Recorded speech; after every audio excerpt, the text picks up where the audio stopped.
मीर रजा अली के दूसरे पोस्टमार्टम के बाद तफ्तीश का रुख बदल गया है और इब्तिदाई तहकीकात में पुलिस की वाज़ेह गफलत और संगीन कोताही सामने आने के बाद पुलिस की तहकीकाती टीम को तब्दील कर दिया गया है और नई तहकीकाती टीम ने तफ्तीश का आगाज़ भी कर दिया है, जिसकी सरबराही DIG crime and investigation Aamir Farooqui कर रहे हैं। और आज इस नई तहकीकाती टीम का अहम इजलास हुआ है, जिसमें मीर रजा अली के वालिदैन और उनके वकील जिब्रान नासिर भी शरीक हुए। नुमाइंदा जियो न्यूज़ दानियाल सैयद की खबर के मुताबिक नई तफ्तीशी टीम का अहम इजलास 5 घंटे तक जारी रहा। तफ्तीशी टीम के साबिक सरबराह SSP समीउल्लाह सुमरो ने केस रिकॉर्ड नई टीम के हवाले किया, जबकि पुरानी कमेटी के रुकन SSP जुबैर रजीर शेख ने भी तहकीकात से मुतालिक तफसीलात पेश की। ज़राए के मुताबिक कमेटी में थाना फिरोजाबाद के SHO अदील अफजाल को भी तलब किया गया और मुख्तलिफ तफ्तीशी अफसरान के बयानात भी रिकॉर्ड किए गए। नई तहकीकाती टीम केस के हर पहलू का असर-ए-नौ जायज़ा ले रही है और इजलास में अब तक की तहकीकात और शवाहिद और पेशरफ्त का तफसीली जायज़ा लिया गया। इस दौरान आज IG सिंध जावेद आलम ओढो का भी मीर रजा अली केस के हवाले से बयान सामने आ गया है। उन्होंने सक्खर में मीडिया से बात करते हुए कहा कि शवाहिद बिल्कुल तब्दील हो गए हैं। मेडिको लीगल शवाहिद की रोशनी में ज़रूरत थी कि तहकीकात का नए सिरे से आगाज़ हो, जिसके लिए मैंने नई तहकीकाती टीम तश्कील दे दी है। तमाम खदशात और महरकात का खुले दिल से जायज़ा लिया जाएगा। अभी एविडेंस बिल्कुल चेंज हो गया और ख़ास तौर पे मेडिको लीगल एविडेंस, उसकी रोशनी में ज़रूरत थी कि बिल्कुल फ्रेश स्टार्ट लिया जाए और नए अफसर अच्छी रिप्यूट वाले उसमें लगाए जाएं, जो कि मैंने आमिर फारूकी साहब DIG क्राइम की निगरानी में ये टीम तश्कील दी है और इसमें मेंबर भी तकरीबन सब नए हैं, पुराने मंझे हुए नो डाउट हैं, ताकि इसको फ्रेश स्टार्ट दिया जा सके और सब महरकात जिस पे फैमिली भी कंसर्न्ड है, अवाम भी कंसर्न्ड है, गवर्नमेंट भी कंसर्न्ड है और हम खुद पुलिस अफसरान बहैसियत मजमूई समझते हैं कि ये केस अच्छे तरीके से हल होना चाहिए, क्योंकि अब बड़ा अफसोसनाक वाक़या है और एक नौजवान और एक बड़े अच्छे बडिंग बिजनेसमैन की एक फौतगी हो गई या उसका मर्डर हो गया। तो इन सब चीज़ों को ओपन हार्ट के साथ और ओपन माइंड के साथ देखा जाए। तो इस सिलसिले में कमेटी नई है, वो अपना काम करेगी।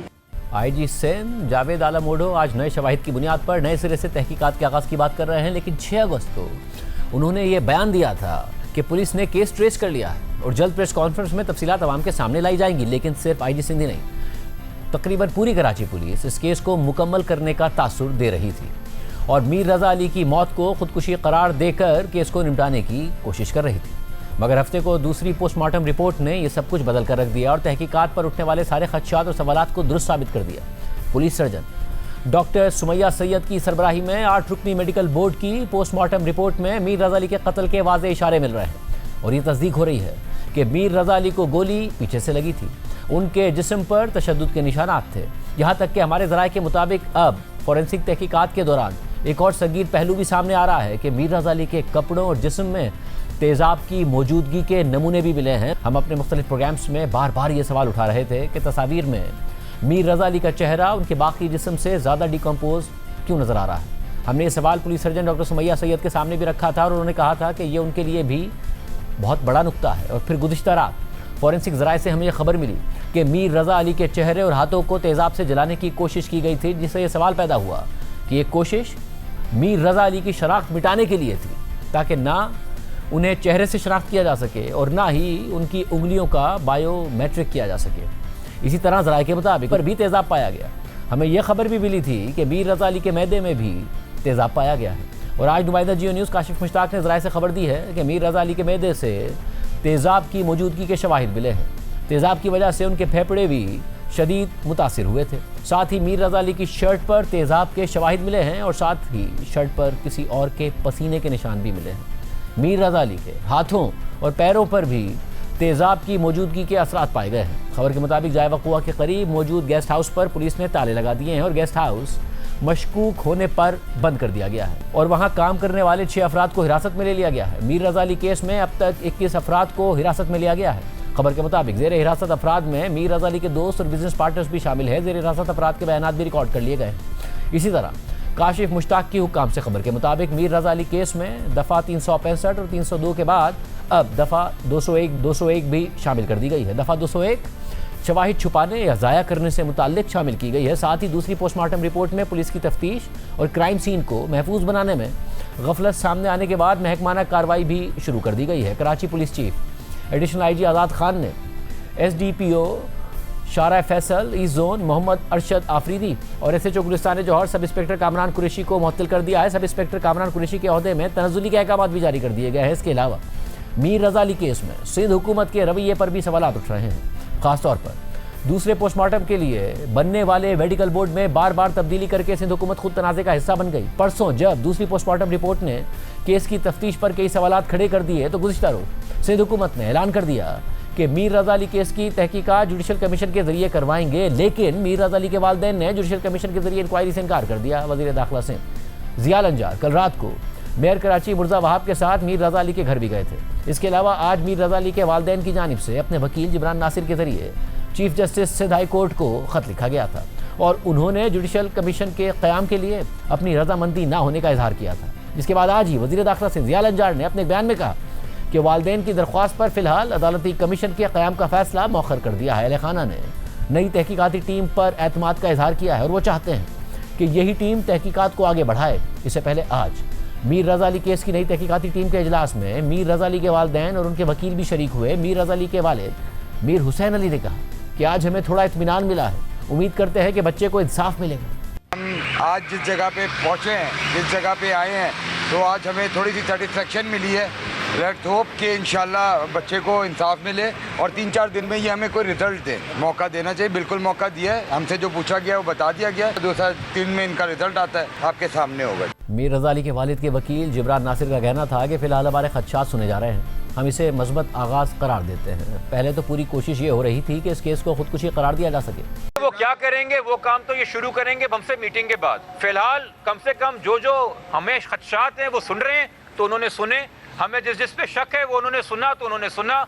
हमें लगता है क्या क्या इन्वेस्टिगेट करना चाहिए, उन्होंने उसको नोट डाउन किया। पहले तो 11 दिन ये हो रहा था, अरे अरे अरे बीबी आप कहाँ जा रही हैं, आपका बेटा खुदकुशी करने चला गया। अरे अरे साहब वो छोड़े ना, देखे वो अकेला जा रहा है बंदूक लेके। हमारे मुंह में अल्फाज डाले जा रहे थे, हमारी सोच के जाविये तब्दील किए जा रहे थे। आज कम से कम ओपन माइंड के साथ बगैर इंटरप्शन हमें सुना गया। इसको हम एक पॉजिटिव स्टार्ट कहते हैं।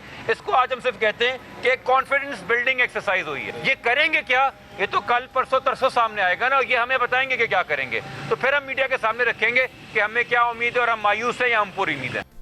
इस हवाले से बात करेंगे। वकील जिब्रान नासिर हमारे साथ मौजूद हैं। जिब्रान, बहुत शुक्रिया हमें शो में ज्वाइन करने के लिए। जिब्रान, वज़ीर दाखिला सिंध ज़िया अंजार साहब ने कहा कि हम तो जुडिशल कमीशन ट्रांसपेरेंट इंक्वायरी के लिए बनाना चाहते थे, मगर फैमिली ने एतमाद का इजहार किया है मौजूदा इन्वेस्टिगेशन टीम पर, जो कि तब्दील करके बनाई गई है। आज आपके साथ फैमिली पेश भी हुई और आपने बताया मीडिया को कि पहली दफ़ा ऐसा था कि फैमिली को सुना गया है, बजाय इसके कि उनसे सवाल किए जाते, काउंटर सवाल किए जाते, उन्हें कहा जाता कि उनके बेटे ने खुदकुशी की है। आज उन्हें तफसील से सुना गया। क्या फैमिली का एतमाद है इस वक्त कि दुरुस्त सिमत में इन्वेस्टिगेशन जाएगी, क्योंकि जुडिशल कमीशन से फैमिली ने ही मना किया और आपने फैमिली की तरफ से ये एप्लीकेशन भी दी? जी, मैं पहले इस बात को क्लियर कर दूं, फैमिली के दिल में बहुत एहतराम और एतमाद है आला अदलिया के लिए और तमाम जज साहिबान के लिए, मगर कानून के अंदर ऑर्डिनरी कोर्स के अंदर जजेस का काम केस को इन्वेस्टिगेट करना नहीं है, ट्रायल को कंडक्ट करके अपनी रूलिंग देनी है।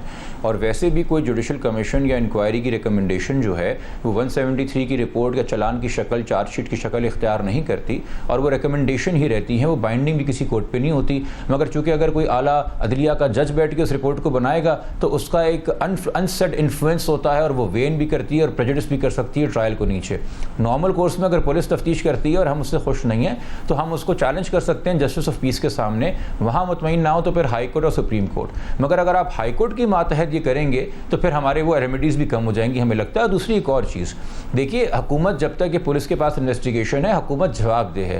हुकूमत अदलिया को स्कैंडलाइज ना करे, हुकूमत अदलिया के पीछे छुपने की कोशिश ना करे और अपनी जिम्मेदारियों से बरी ज़िम्मा होने की कोशिश ना करे। उनको रोज़ आके जवाब देने दीजिए, क्योंकि इस केस के अंदर अब फौरी तफ्तीश ज़रूरी है। 12 दिन वैसे ही ज़ाया हो चुके हैं। और जहाँ तक अब नई तफ्तीशी टीम की बात है जिनसे हम आज मिले, ये बात बिल्कुल सही है कि फैमिली को पहली बार कम से कम ये एहसास हुआ कि at least they are being heard. उनको बताया नहीं जा रहा क्या सोचना है और क्या कहना है, उनको खुल के अपनी बात एक्सप्लेन करने दी, जो कि कॉन्फिडेंस बिल्डिंग के लिहाज से, चूँकि काफ़ी ट्रस्ट डेफिसिट पैदा हुआ है पिछले 12 दिन में। तो इसके लिए मैं जो टीम थी उनके आज इस प्रोफेशनल कंडक्ट को अप्रिशिएट करता हूँ। जहाँ तक उनकी इन्वेस्टिगेटिव कैपेसिटी है और वो क्या इसमें मजीद ढूंढ के लेके आ सकते हैं, उसके लिए हम उनको कुछ दिन देंगे, मगर गुजरते वक्त के साथ हमें अंदाज़ा हो जाएगा कि किस सिमत की डायरेक्शन जा रही है। तो एतमाद मुराद है कि नहीं, ये कबल अज़ वक्त है कहना, but yes we have expressed hope, उम्मीद आप कह सकते हैं कि हमने लगाई है, चूँकि उन्होंने आज कमिटमेंट दी है, तो फिर देखिए कि क्या होता है। और आज आईजी सिंह साहब, जिन्होंने बहुत पहले कह दिया था, 6 अगस्त को कह दिया था कि जी हमने केस ट्रेस कर लिया है, आज उन्होंने कहा कि जो कुछ हुआ वो गलत काम करने से ज़्यादा मिसकम्युनिकेशन की वजह से हुआ। वो अभी भी ये नहीं कह रहे कि कुछ गलत हो गया या मामला गलत था, वो कह रहे मिसकम्युनिकेशन हो गई थी। हमने उनके साथ को 13 सवाल भेजे, उसका उन्होंने जवाब नहीं दिया। ये महज मिसकम्युनिकेशन थी या इंटेंशनल था आपकी नज़र में? देखिए सर, 2 चीज़ें हो सकती हैं ना, या तो किसी अफसर की, या हम जो कि पोजीशन ऑफ पावर में होते हैं और बहुत सीनियर होते हैं और हम हर एक को हुक्म देते हैं, हमें कोई हुक्म नहीं देता, तो थोड़ा सा आपके अंदर एक इतना सेल्फ कॉन्फिडेंस भी आ जाता है, आप सेल्फ एब्जॉर्ब भी हो जाते हैं और एक ईगो भी आ जाती है।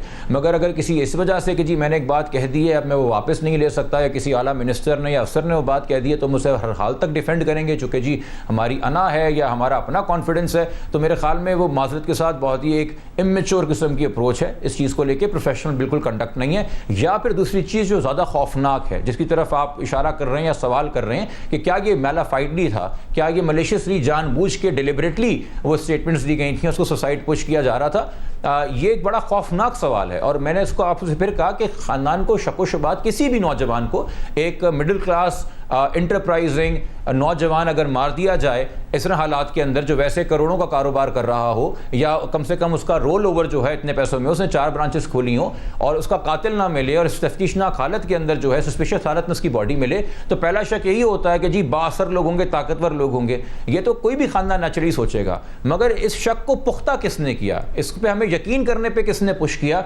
वो हुकूमत की अपने भी बयानात ने किया, वो उनकी अपनी हरकत ने किया, वो उनके अपने इकदाम ने किया। उस पर आप फैमिली को ट्रस्ट नहीं कर सकते कि अगर अब हम ये कह रहे हैं कि हमें लग रहा है कि जो लोग इसमें मुलव्विस हैं उनका बहुत ज़्यादा पॉलिटिकल क्लाउट है, उनको सामने ले आइए, उनको कर दीजिए हमारे सामने क्या कहते हैं बेनकाब, और उनको गिरफ्तार कर लीजिए, हम मान लेंगे जी पॉलिटिकल क्लाउट नहीं था और एक्चुअली रिट ऑफ स्टेट है और चीफ एग्जीक्यूटिव ही सूबे का चीफ एग्जीक्यूटिव है। और मुझे ये भी बताइएगा कि हमारे प्रोग्राम में आए थे वज़ीर दाखिला सैयद ज़ियाउल हसन लंजार साहब, और उन्होंने तनकीद की डॉक्टर सुमैया सैयद पर कि उन्होंने इंटरव्यू क्यों दिया, और उस इंटरव्यू उनको वो नहीं देना चाहिए था जो उन्होंने हमारे प्रोग्राम में दिया। हमने उन्हें बताया कि उस इंटरव्यू से पहले 3 अगस्त को वो लेटर लिख चुकी थी, 4 अगस्त को उन्होंने हमें वो इंटरव्यू दिया है जिसमें उन्होंने वो सवालात उठाए हैं जो वो पहले ख़त में उठा चुकी थी, पर्सनली व्हाट्सएप ग्रुप में भेज चुकी थी, इसके अलावा पर्सनली भी मुख्तलिफ पुलिस हुक्काम को व्हाट्सएप पर भेज चुकी थी। मगर वो उसके बावजूद वो शहजाद इकबाल साहब के साथ इंटरव्यू में जाकर कहते हैं कि उन्होंने बदनाम किया है सिंध हुकूमत को। आप समझते हैं कि बजाय इसके कि किसी पुलिस की जो नाकिस तफ्तीश है उस पर वो सवाल उठाते, पुलिस हुक्काम पर सवाल उठाते, तफ्तीशी अफसर पर सवाल उठाते, जितनी बड़ी कंट्रोवर्सी पैदा हो गई कि आपने एक मर्डर को सुसाइड का रंग देने की कोशिश की, डॉक्टर सुमैया सैयद को टारगेट करने की कोशिश करें? तो देखिए हुकूमत क्या है, क्या हुकूमत से मुराद सिंध में बस एक ख़ानदान है, या उस ख़ानदान के अतराफ़ के लोग हैं, या बस एक काबीना है? क्या ब्यूरोक्रेट्स हुकूमत नहीं है? क्या सरकारी अफसर हुकूमत नहीं है? क्या पुलिस एहलकार हुकूमत का हिस्सा नहीं है? तो क्या इस लिहाज से कराची का सबसे बड़ा medico legal officer, police surgeon जो है, हुकूमत का एक आला अफसर नहीं है? तो क्या हुकूमत के एक अफसर ने अपनी सेल्फ रिफ्लेक्ट करते हुए अपने डिपार्टमेंट में किसी जूनियर अफसर की अगर कोई गलती की निशानदेही की, उसे रेक्टिफाई किया, तो क्या हुकूमत ने ही अपनी दुरुस्तगी नहीं की? तो इस बात पर तो हुकूमत को खुश होना चाहिए था कि इसके अंदर कैपेसिटी है सेल्फ रिफ्लेक्ट करने की, सेल्फ करेक्शन की और प्रॉपर प्रोसीजर फॉलो करने की। मगर आप शायद हुकूमत उन अफराद को ही समझ बैठे हैं जिनके कुछ बयानात आ गए थे, या जिनके इंटरेस्ट हैं आज भी इस वाक़े की हकीकत को छुपाने के, फैक्ट्स को सप्रेस करने के, वो जो शायद इस कत्ल में मुलव्विस हैं और वो जो शुरू में अब बयान दे के एक पोजीशन पे फंस गए हैं। तो चूंकि वो अपने आप को ही सिर्फ हुकूमत समझते हैं, अपनी शख्सियत के अंदर ही वो इतने गुम हैं, तो इसलिए वो अटैक कर रहे हैं एक ऐसे अफसर पे जिसको मेरे ख्याल में क्रेडिट देना चाहिए और तारीफ करना चाहिए, और जिसकी वजह से कम मेडिको लीगल एग्जामिनेशन की हद तक ये कौन सा खानदान दोबारा कोई पोस्टमार्टम और कब्र कुशाई के लिए राजी होता? अगर आप जिस तरीके से बोर्ड चेंज कर रहे थे, मामला तो कंट्रोवर्शियल कर रहे थे और पहले पोस्टमार्टम को एक सवाल ही रहने देते, कौन कहता किसी भी मैयत को अजियत दो? कोई वालिदैन कभी तैयार नहीं होते, बेशक उसको कितना भी टॉर्चर किया होता कि मेरे बेटे का पोस्टमार्टम करो, जो कि यहाँ तो मजाक है। तो कम से कम इस हद तक आवाम का अगर आप नॉर्मल राय लें तो थोड़ा एतमाद तो बहाल हुआ कि जी अब वो कोई भी कातिल हो, मगर ये कत्ल हुआ है, ये साबित हो गया, वो ट्रेसेस साबित हो गए, इतनी कैपेसिटी और कॉम्पिटेंस है। और एक बात प्लीज़ इस चीज़ को फोकस कीजिए और गौर कीजिए, कि जी डॉक्टर सुमैया ने बोर्ड बना के ये कर दिया, इन्होंने वो कर दिया। दो चीज़ें मैं आपके सामने क्लियर करना चाहूँगा। क्या ज़ियाल अंजार साहब जब ये बात कर रहे थे कल शो पे आपके शहजाद इकबाल के कि जी जुडिशल कमीशन ये भी देखेगा कि वो नई रिपोर्ट सही है या पुरानी रिपोर्ट सही है, तो हजूर जब एक बार सुप्रीम कोर्ट फैसला कर दे ना हाई कोर्ट के ऊपर, तो ये बहस नहीं होती कि हाई कोर्ट का फैसला सही है, वो अपीलेट अथॉरिटी होती है। मेडिकल बोर्ड एक सिंगल डॉक्टर के पोस्टमार्टम में अपीलेट अथॉरिटी है, वो भी under judicial oversight of a magistrate, और वो भी मेडिकल बोर्ड पुलिस सर्जन मर्जी से नहीं बना रहा, कानून ने उसी को पाबंद किया बताने का, और वो इख्तियार सिंध हुकूमत ने उसको दिया है। अब वो शायद पछता रहे हैं कौन इस अफसर को इख्तियार देके, तो ये बात मुझे समझ में नहीं आ रही। और दूसरी बात बहुत अहम, डॉक्टर सुमैया तो इस बोर्ड की कन्वीनर है, कन्वीनर तो कोऑर्डिनेटर होता है। इसके जो चेयरमैन है, सर आप प्लीज रिपोर्ट आपके पास होगी, चौथा पेज पढ़िए। चेयरमैन तो डॉक्टर नसीम है जो फोरेंसिक एक्सपर्ट है। आप कैसे कह रहे हैं कि कोई एक फर्द वाहिद जिसको किसी और सिंध लेके जा रहा है, या अब आप तमाम डॉक्टर्स जो सिंध हुकूमत के आला यूनिवर्सिटीज में पढ़ा रहे हैं और सीनियर प्रोफेसर हैं, आप उनके ऊपर शक की निगाह से देख रहे हैं और उनको कंट्रोवर्शियल करना चाह रहे हैं। बहुत शुक्रिया जिब्रान नासिर साहब की राय आपने सुने। पुलिस ऑफिसर्स को भी बुलाया, ज़ियाउल हसन लंजार साहब को भी प्रोग्राम में बुलाया, मगर वो नहीं आए।